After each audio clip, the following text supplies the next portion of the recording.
We were just acting, that's what I kept telling myself. Every line, every touch, every look, it was supposed to be pretend. But when Austen's lips hovered just an inch from mine under the stage lights, I forgot where the script ended and where we began. Please like and comment to Lies, Love, Lust. I still remember the first day Austen Lane walked into the rehearsal room. The way he carried himself, tall, confident, with a faint crooked smile that made every girl in the room take notice, was impossible to ignore. I tried to focus on my script, tried to look professional, but the second our eyes met, something like electricity passed between us. And that's when I reminded myself, we were just acting, nothing more. I had joined the college theater group because I loved the thrill of storytelling, the challenge of transforming into someone else, someone fearless. What I hadn't expected was for my heart to start skipping beats over a fellow actor. Austen was the lead in the new production, a charming, slightly reckless character off stage, and devastatingly perfect on stage. Every rehearsal felt like walking a tightrope between professionalism and something far more dangerous. Our first scene together was simple, a playful argument between two friends. Lines exchanged, gestures choreographed. Nothing that should have stirred the kind of tension that made me blush and bite my lip.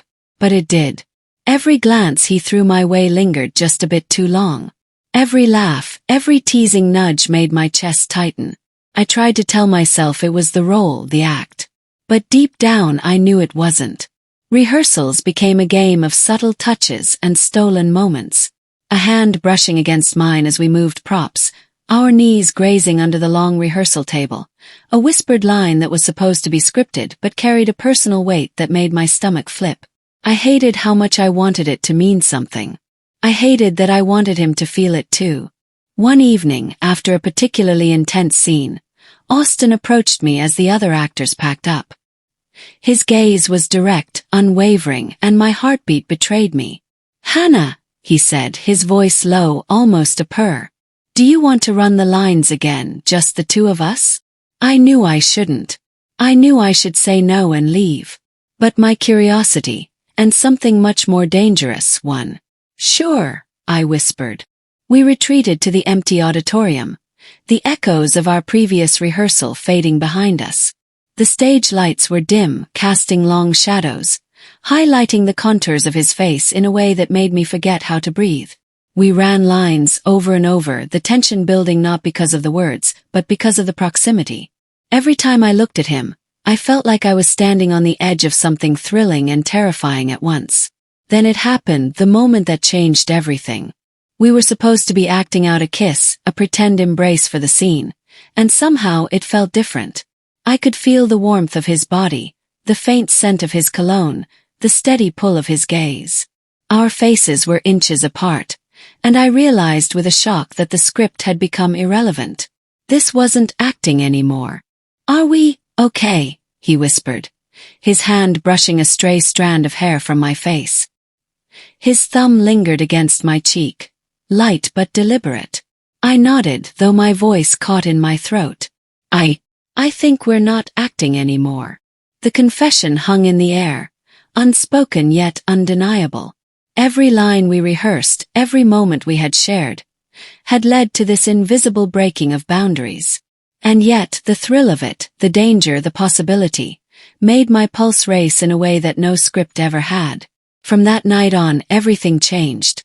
Rehearsals became charged, each scene a mix of performance and genuine tension. A playful shove would linger, a glance would speak volumes.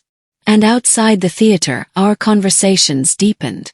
Texts that started with line reminders slowly became messages about our favorite books, our dreams, our fears.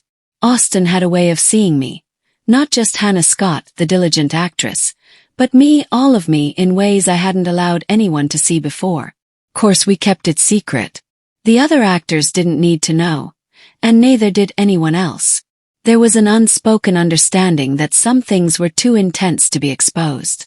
But the secrecy made it even more thrilling.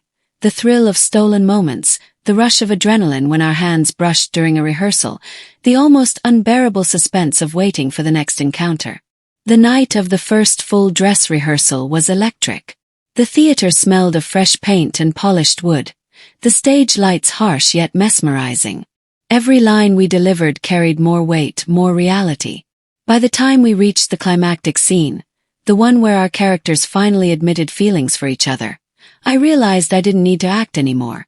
The words flowed naturally, each syllable real, and when our characters' lips met, I didn't pull away. Couldn't. After the rehearsal, we stayed behind. The empty auditorium seemed to hold its breath, listening as we finally let ourselves speak openly.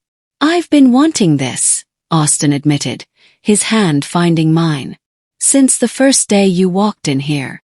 I thought it was just me," I whispered, leaning closer.